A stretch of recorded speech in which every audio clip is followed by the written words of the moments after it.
it's just very short, for auspiciousness really, to say something about Tsongkhapa. Which book are you referring to? This was a book, the early book that came out, Life and Teachings of Tsongkhapa, Robert Thurman. Tibetan Library brought it out first in 1982. It was based on, the biography was based on teachings from Geshe Dargye. It's a very great Geshe. And then it includes teachings by Tsongkhapa, 3 principles of the path, other teachings like that, middle way philosophy a little bit, and then praises of Tsongkhapa by other masters. Praises of and conversations with great bodhisattvas. We have conversations with our friends over tea, and Tsongkhapa had conversations with bodhisattvas, maybe over Chinese tea, I don't know, but they had conversations, very nice. Apparently Chinese tea is good Chinese tea, according to the geshes, some geshes, is very good for clearing the mind. It's better than milk tea with sugar for clearing the mind and for health. It's got a certain purity, so I'm sure they had that kind of tea in Tibet, as well as the butter tea. So one gets a feeling for people like Je Rinpoche, Tsongkhapa, when one goes to the great monasteries also, of course. When one goes there and one sits there with all of the monks and nuns or people who've come for teachings, and then one gets a strong sense of the power of one individual, one great individual, to inspire people, what is it, 600 years later now. It's almost 600 years since Tsongkhapa passed away. Wow. That's in 2019, it will be 600 years, so I guess there'll be some big commemorations. So that's the power of the enlightened mind, that's the power of love, compassion and wisdom, which apparently we can all generate. We all have the seed, we all have the Buddha seed. We can also become like Tsongkhapa, and that's the point. That's the point. So I want to, it's almost 12:30, we can either go on a little bit, if lunch is coming at 1, or we can Actually, the stop lunch a will little be while. here 1:45. 1:45, take care. So we could just, again, just a few things then, from Lama Tsongkhapa's own text, great treatise on the stages of the path to enlightenment, Lamrim Chenmo, which again, we're very fortunate to have what I presume, I don't know Tibetan, but I presume it's a very, very good translation. And I always think that we in India should be inspired by this and not feel ashamed, but be inspired that whatever 14, 15 Tibetan scholars, Westerners, got together to put this together, So what are we doing in India to translate this into Hindi or, some other Indian language? Apparently they started translating Lamrim Chenmo into Hindi, but it's going at a snail's pace, I believe, in Sarnath. But wouldn't it be wonderful if one day we have enough inspired Indian scholars who can form a Lamrim Chenmo translation committee and translate it into Hindi? Because the Westerners, the so-called barbarians, have already done it. And we, the former gurus, are, I don't know what we're doing. So anyway, these texts, whenever I look at this text, and I don't look at it enough, I admit, whenever I do, I'm just amazed by how Tsongkhapa brings so many quotations from different lamas and from the sutras. He just effortlessly seems to bring it together. And one wonders how he did all this, with all the other things he did in his life, giving so many teachings and this, and then he's writing all these texts, and it's obviously coming rather effortlessly, one feels, to him. It's not like he has to have all these texts on his shelf, and he's having to take them out. And study it for a long time to find the right quotation. I get the feeling he just knows where things are and plucks it out of, a lot of it out of his memory, no doubt. You know, it's amazing.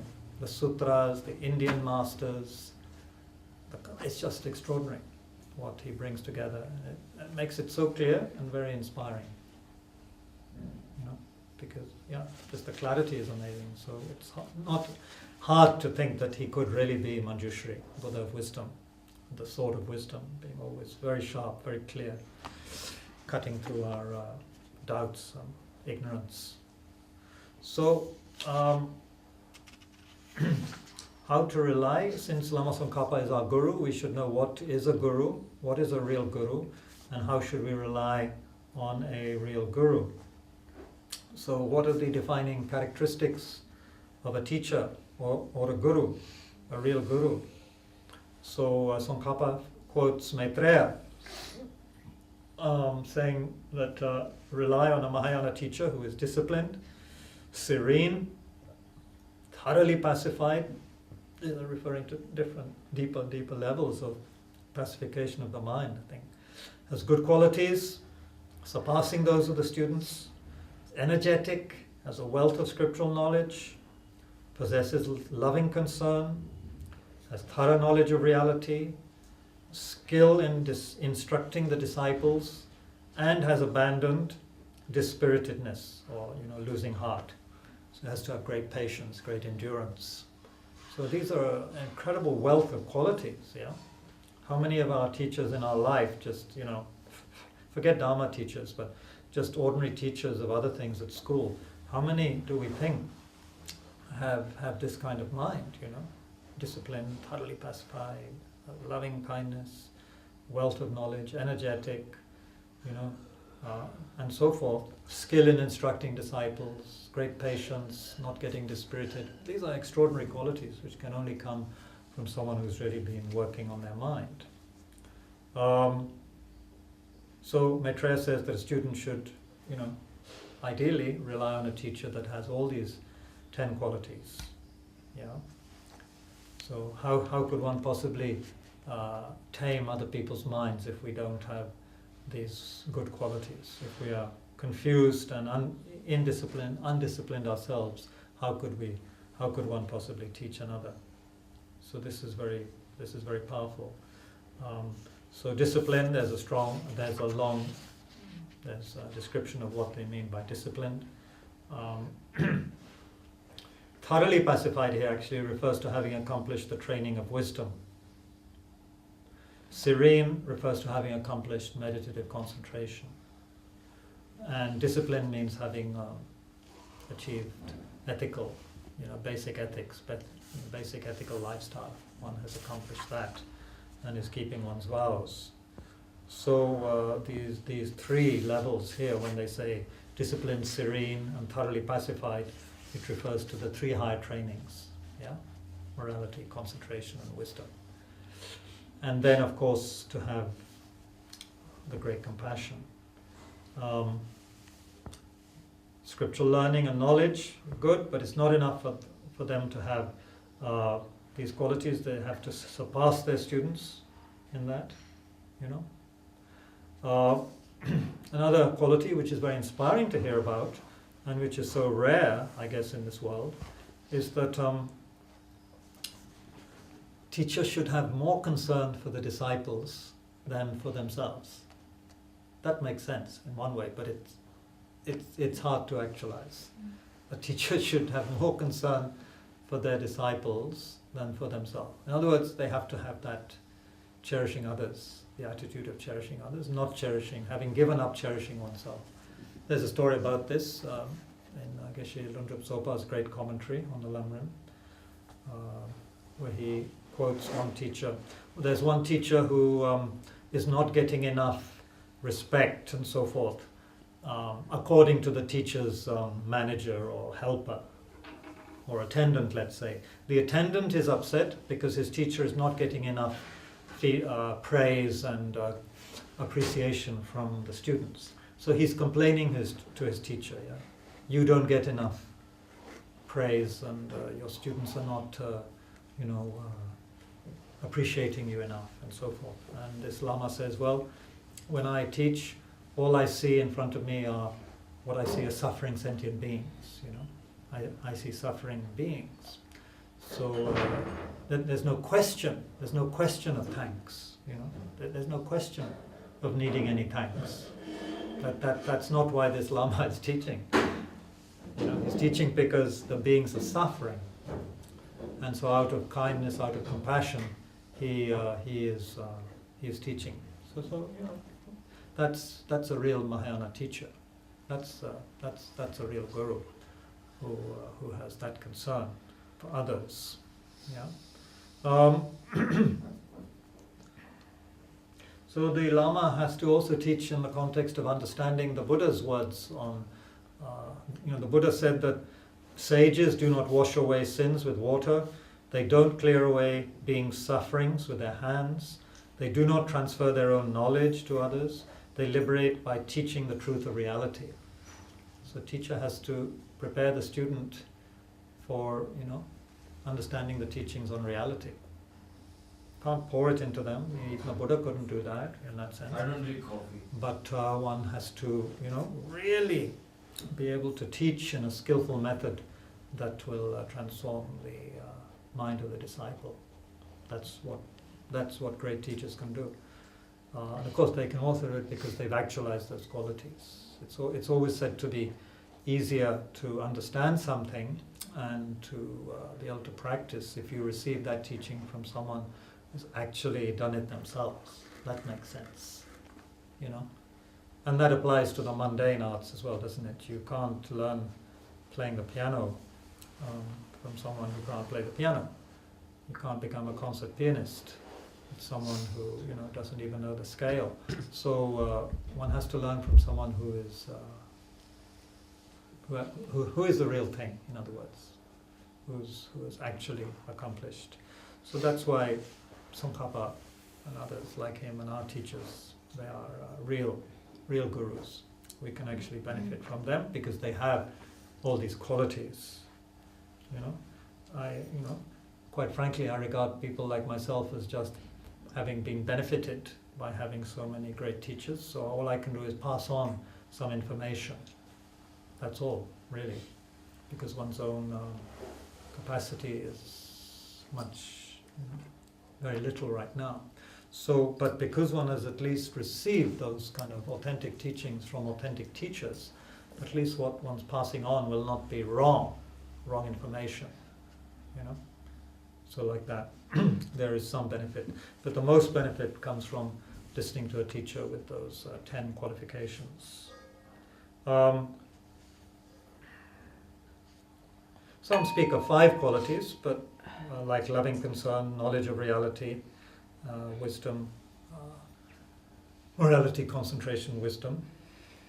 Yeah, there's different ways of presenting it, but it's very clear that the Lama, the teacher, the real teacher, has to have those qualities of discipline, concentrated mind, wisdom, scriptural knowledge, more knowledge than disciples, great loving concern, great compassion for the disciples, and great patience and skill in teaching.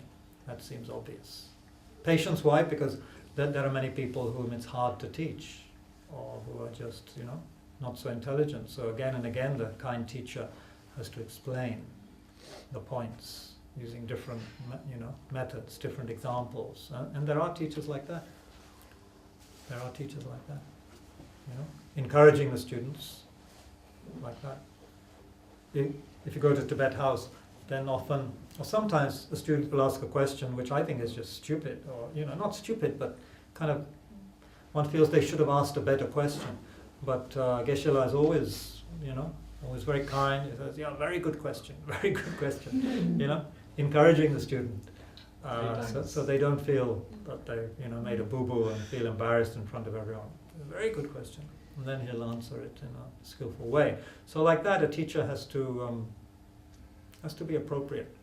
You know, often we're engaged in one-upmanship, yeah? We want to show we're clever, we're intelligent. So if someone asks a stupid question, part of the mind wants to show others that, you know, one thinks it's a stupid question and why, and, you know, I'm more intelligent, blah, blah, blah, all of that competitive ego mind can come up. But a real teacher will never have that kind of mind, because all they have is compassion for the student. So they want to help the person. So if a person asks actually a very simple or maybe a question that they should know the answer to already, then of course if they're among other people, then the teacher might be very kind rather than expose the student's fault. However, if it's a personal disciple and it's one-on-one in the teacher's room, then of course the teacher might be quite wrathful or different in the way they approach it, or may not answer. There are many different ways the teacher can relate to the disciple. I mean, look at Marpa kicking Milarepa out of teachings, beating him up, kicking him out, abusing him in front of the other students, telling him he was not worthy of receiving the teachings, and actually kicking him out of the teaching hall, you know. That's another way of relating. But of course, Milarepa was a special student, and Marpa knew that he had to do this to help Milarepa purify his negativity. Marpa already knew this would be his greatest disciple. Anyway, there are different ways. Venerable, Yeah, just a thought. please. You mentioned about Lama Tsongkhapa striking the perfect balance between Sutra and Tantra. Well, yeah, balance and sort of integrating them, yes. Integrating Yes. them. So the Gelug tradition would perhaps have the best integration of Tantra and Sutra? Well, I think it now applies to all of the schools. They all have their own manner of integrating it in wonderful ways which are suitable for different disciples. That's what I would say, although not having enough knowledge of any of the schools very deeply, especially at the tantric level. But I would imagine that scholars of the Sakya and the Nyingma and the Kagyu managed to get deep realizations and could even attain enlightenment without having to study Gelugpa teachings or Tsongkhapa's teachings. Of course, some would say it does help to study them. Some might say that, you know, but they would have as their main practice what has been taught in their own tradition. But it does seem probably Tsongkhapa's tradition has had some effects on the others. And all I can say is that my teachers say that it's really a great gift that he's had to present the teaching so clearly. However, another thing that His Holiness mentioned to one very, very good Western student who has mastery of Tibetan also, and luckily a good friend of mine, this monk, this Western British monk, said that he had an interview with His Holiness the Dalai Lama, and the Dalai Lama said, in terms of teachings on the objective, seeing objective emptiness or emptiness as the object, then Tsongkhapa's teachings are wonderful.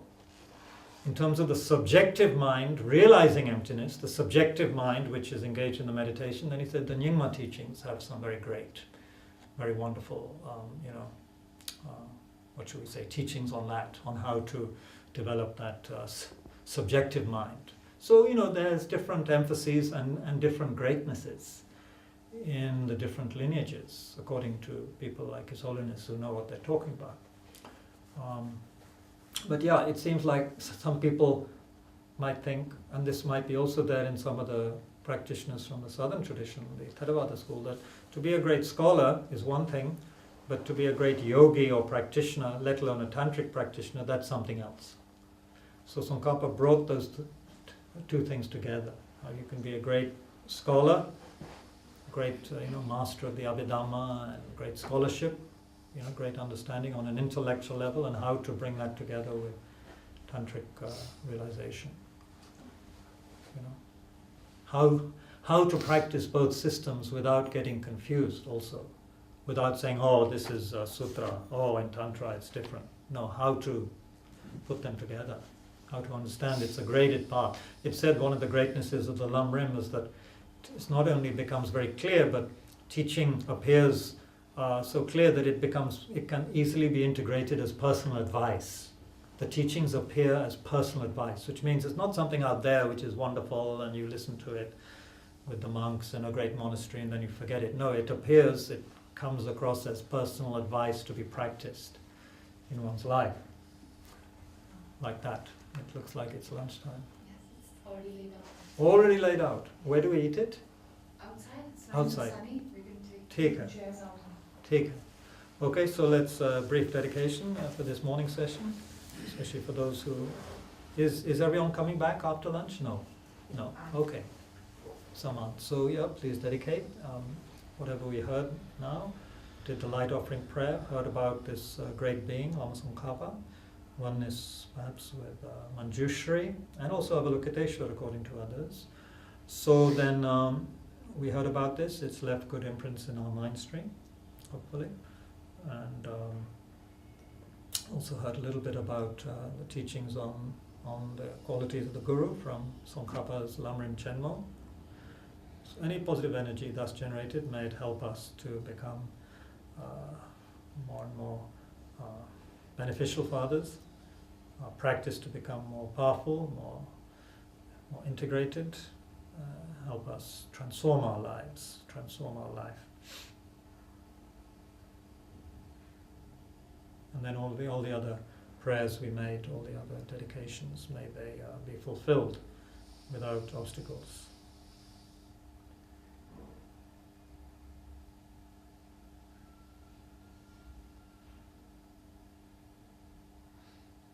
And may all of us to have long and healthy lives, never be separated from the teachings and from very kind Mahayana gurus.